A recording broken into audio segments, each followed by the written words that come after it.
नमस्कार दोस्तों यह नदी है, इस नदी का नाम रामगंगा है।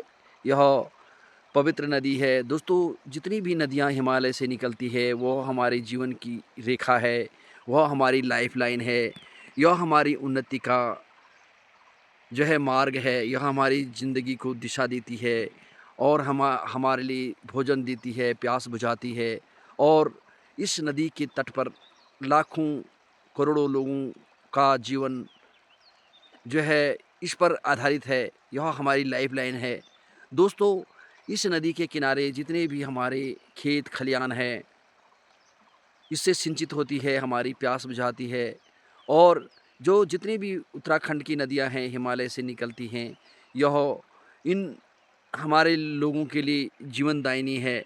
जब नदियों में जल स्तर होगा, तभी हमारे जीवन के लिए वह हम सब के लिए लाभ देगी। यह पंछियों की, जानवरों की, जीव-जंतुओं की, मनुष्य की और हमारी खेती के लिए जो यह धारा अविरल बह रही है, यह कितना अहम है और महत्वपूर्ण है।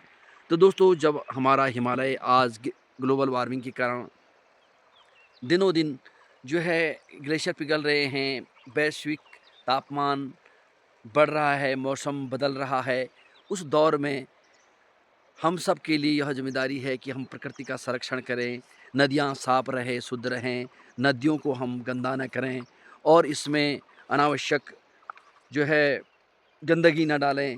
और धार्मिकता के नाम पर हम इसमें जो भी चीज़ें हैं, उसमें गंदी चीज़ें ना डालें, जिससे कि यह कूड़ा-करकट ना डालें, जिससे कि यह नदियाँ पवित्र हो।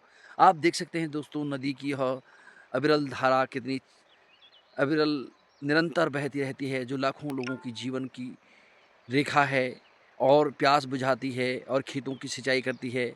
उसमें इस रामगंगा नदी के तट पर, इस नदियों के तट पर जो खेती होती है, उससे जो उत्पादन होता है, उससे हमारा जीवन का भरण-पोषण होता है। दोस्तों उत्तराखंड की अगर नदियों को देखा जाए, जो ज़्यादातर जो यहाँ पहाड़ी क्षेत्र है, इसका ज़्यादा लाभ जो है उत्तराखंड की ज़मीन को नहीं मिलता है, क्योंकि यहाँ पर ऊबड़-खाबड़ वाली ज़मीन है। लेकिन जितना भी मिलता है, वो नदी के किनारे जितने भी मैदान हैं या कृषि योग्य भूमि है, उनके लिए यह महत्वपूर्ण रोल अदा करती है। दोस्तों अब मौसम का जो चक्र है निरंतर परिवर्तन हो रहा है। पहले यह बरसात तक जो पानी की गर्मियों तक भी यह पानी की मात्रा काफ़ी रहती थी, लेकिन यह कम रह रही है। यह एक चिंता का विषय है। तो हम सबको प्रकृति के प्रति, नेचर के प्रति उसका सम्मान, आदर करना चाहिए और अपने स्तर से जो भी संरक्षण हो सकता है, जितना प्रयास हो सकता है, उतना करना चाहिए। यह अविरल धारा जीवन को विकास देती है, लाइफ़लाइन देती है और हमारा जीवन को जो है पोषित करती है, हमारा जीवन का भरण-पोषण करती है। अगर यह नदियाँ नहीं होती, तो हमारा कृषि में इतना उत्पादन नहीं होता और हमारे जीवन के लिए संकट खड़ा होता है। इससे जीवन पलता है, फूलता है और यह नदी से हमारा जीवन कितना जुड़ा है, इससे हमारा जीवन डिपेंडेड है। तो इसके महत्व को समझते हुए हम सबको इस नदियों को इसीलिए नदियों को पूजा जाता है, इसको गंगा माता कहा जाता है।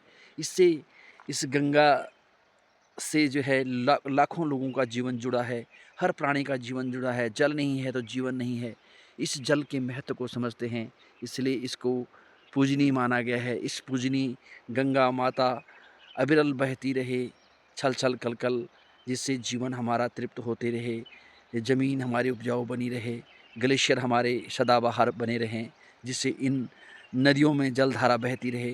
तो दोस्तों उत्तरांचल के जितने भी जो है नदियाँ हैं जो हिमालय से निकलती हैं, वो हम सब के लिए, चाहे हमारे पूरे उत्तर भारत के लिए बहुत जीवनदायिनी है।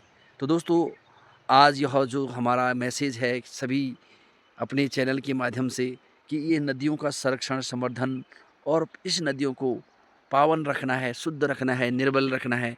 इसकी प्रति जो है श्रद्धा, सम्मान हम लोगों का हमेशा बरकरार रहना चाहिए। तो दोस्तों इस लाइफ लाइन जो जीवन की नदी है, इसी तरह निरंतर बहती रहे और यह जीवन को और मनुष्य को, प्राणी मात्र को जो है वरदान सिद्ध हो और सभी के लिए यह फले फूले। तो दोस्तों जो ये नदियाँ हैं इसको प्रणाम है। तो आज के लिए इतना ही। धन्यवाद, नमस्कार, thank you so much for watching me.